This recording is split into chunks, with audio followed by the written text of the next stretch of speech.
শুভ নববর্ষ, স্বাগত 1432 বঙ্গাব্দ।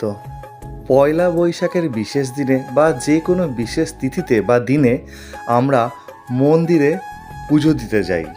গরমকালে তো কোনো কথাই নেই, এক হাতে ছাতা, এক হাতে ডালা, ওই হাতেই আবার রুমাল, আবার হাতের মধ্যে এখন মোবাইল। খালি পায়ে রোদের মধ্যে দাঁড়িয়ে মন্দিরের দিকে তাকাই আর বারবার মনে মনে বলি বা আগে পেছনে একে অপরকে বলা কওয়া করি, বাবা লাইনটা একটু এগোচ্ছে না। ঘন্টার পর ঘন্টা লাইনে দাঁড়িয়ে থেকে থেকে যখন মন্দিরের সামনে এগেলাম, ঠাকুর মশাইয়ের সে কি তারা, বাপরে বাপ! ডালাটা নিয়ে পায়ে ঠেকিয়ে ওখান থেকে একটা ফুল ডালার মধ্যে দিয়ে দিল, পুজো হয়ে গেল। যান যান এগিয়ে যান। ঠিক মতন প্রণামও করতে পারি না আমরা।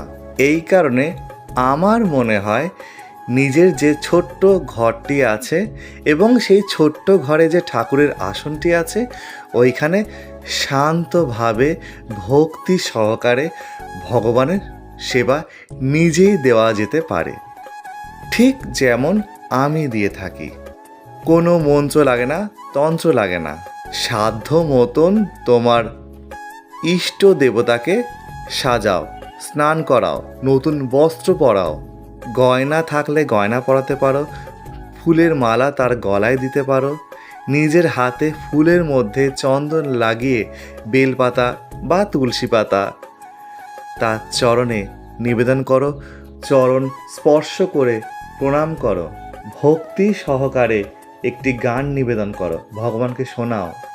সংস্কৃতের দরকার নেই, মন থেকে তাকে ডাকো, এসো, বসো, ভোগ গ্রহণ করো। আবার অনেককে এটাও বলতে শোনা যায় যে কত বেলা হয়ে গেল, এখনও এক গাদা ঠাকুরের বাসন মাজা বাকি রয়ে গেছে। আরে এক গাদা ঠাকুরের বাসন তোমায় কে মাজতে বলেছে, কে ব্যবহার করতে বলেছে? এক দেবা এক সেবা। যেরকম পুরী আমাদের যেরকম বৈষ্ণব পীঠ, ঠিক তেমনই কিন্তু দশমহাবিদ্যার 51 সতীপীঠের মধ্যে দশম পীঠটি হচ্ছে পুরীধাম।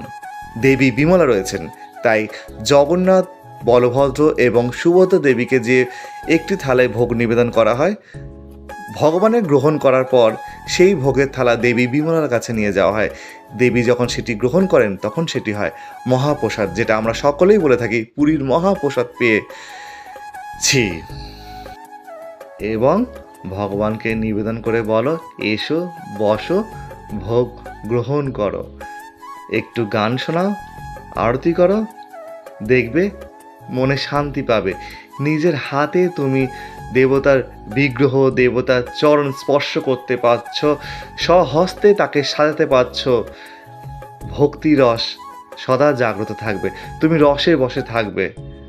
মন্দিরে গিয়ে ওই অধৈর্য হয়ে আমার তো মনে হয় ভক্তি থাকে না।